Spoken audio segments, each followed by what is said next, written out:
بسم اللہ الرحمن الرحیم۔ پچھلے سبق میں بغیر کسی تمہید اور تمحیص کے، تاکہ بات لمبی نہ ہو، پچھلے سبق میں ہم نے نماز کا آغاز کیسے کرنا یہ پڑھا تھا کہ نماز شروع کیسے کرنی ہے، نماز کے آغاز میں کیا پڑھنا ہے، اور نماز کے آغاز کرنے کے بعد سورہ فاتحہ کیسے پڑھنی ہے اور اس کے ساتھ سورت کیسے ملانی ہے۔ یہ چیزیں ہم نے پچھلے سبق میں پڑھی ہیں اور الفاظ آپ کو لفظ بلفظ پڑھائے تھے، اور یہ بھی بتلایا تھا، میں نے عرض کی تھی کہ یہ لفظ منہ سے ادا کرنے سے ہی ٹھیک ہوتے ہیں، صرف سن لینے سے یا زبانی رٹا مار لینے سے الفاظ ٹھیک نہیں ہوتے۔ لفاظی کا تعلق زبان کے ساتھ ہے، بولنے سے، پڑھنے سے یہ الفاظ ٹھیک ہوتے ہیں، لہجہ ٹھیک ہوتا ہے، الفاظ ٹھیک ہوتے ہیں۔ ہمیں اپنے نماز کے الفاظ کو ٹھیک کرنا از حد ضروری ہے۔ پچھلے سبق کے اوپر امید ہے کہ آپ نے پریکٹس کی ہوگی، آپ نے مشق کی ہوگی، ان کو اپنی زبان سے ادا کیا ہوگا۔ فقط سن لینا کافی نہیں ہوتا، بار بار سننے اور سننے کے ساتھ ساتھ بار بار پڑھیں۔ تنہائی میں بیٹھ جائیں، ٹھیک ہے، تنہائی میں بیٹھ کر کے اللہ اور بندے کا معاملہ ہوتا ہے، تو زبان سے بار بار اس کو پڑھیں۔ دل میں پڑھنے سے یاد تو ہو جائے گا، لیکن زبان سے پڑھے ہوئے الفاظ ٹھیک نہیں ہوں گے، اس لیے زبان سے پڑھنا ضروری ہے۔ تو ہم نے پڑھ لیا تھا کہ نماز کے آغاز میں ہم نے ثنا پڑھنی ہے، جسے سبحانک اللہم کہتے ہیں۔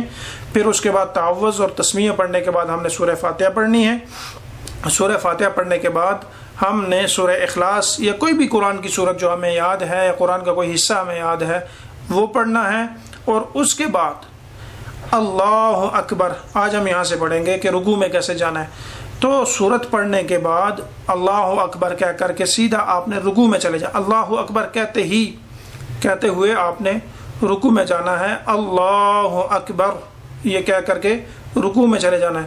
جب رکوع میں جائیں گے تو مرد و عورت کے رکوع کرنے کا طریقہ الگ الگ ہے۔ عورتیں جو ہیں وہ فقط اپنے ہاتھ کی جو انگلیاں نا، ان کو گھٹنوں تک پہنچائیں، اور بہت زیادہ جھکنے کی ضرورت نہیں ہے، فقط اس طرح ہلکا سا وہ جھک کر کے، بس اتنا ہے کہ پتہ چلے کہ کوئی آدمی جھک رہا ہے، تو جھک کر کے وہ رکوع کریں گی۔ زیادہ بالکل مردوں کی طرح جھکنے کی ضرورت نہیں ہے۔ تو وہ اپنا رکوع اس طرح کریں گی کہ فقط اپنے ہاتھوں کو اپنے گھٹنوں تک اپنے ستلوں کے اوپر رکھیں گی اور رکوع کریں گی۔ جبکہ مرد وہ رکوع اس اعتبار سے کریں گے کہ اپنے ان ہاتھوں کے ساتھ گھٹنوں کو اس طرح مضبوطی سے پکڑیں گے اور اپنی کمر کو بالکل ایسے سیدھا کریں گے۔ ہاں، کسی آدمی کی کوئی بیماری ہے، کمر میں درد ہے، تو وہ ایک الگ معاملہ ہے، وہ معذور ہے، وگرنہ صحیح طریقہ یہ ہے کہ آپ اپنے گھٹنے کو ایسے مضبوطی سے ہاتھ ڈال کر کے، جیسے میں نے انگلیاں کھلی رکھی ہیں نا، ایسے ہی ایسے اپنے گھٹنے کو، یہ تو ہاتھ ہے، آپ کی ٹانگوں کے اوپر جو گھٹنا ہوتا ہے اس کو مضبوطی سے پکڑیں، تاکہ کوئی ان کو جوڑنے کی ضرورت بھی نہیں ہوتی اور ڈھیلا رکھنے کی بھی ضرورت نہیں ہوتی۔ بس اپنے گھٹنے کو مضبوطی سے پکڑنا ہے، چستی سے، چاقو چبند ہو کر کے، تاکہ کوئی چلتے ہوئے کسی کا ہلکا سا یا دھکا بھی لگ جائے تو آدمی گرے نہ۔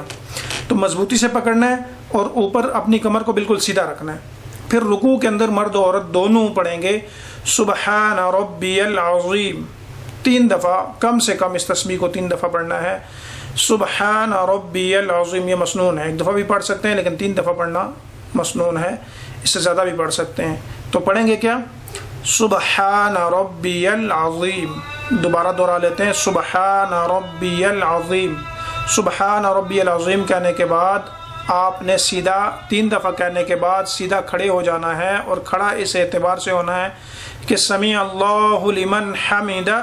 جب کھڑا ہوں گے تو کھڑا ہوتے ہوئے یہ کہنا ہے سمیع اللہ لمن حمدہ، سمیع اللہ لمن حمدہ۔ پھر کھڑے ہو کر کے آپ نے کہنا ہے ربنا لک الحمد۔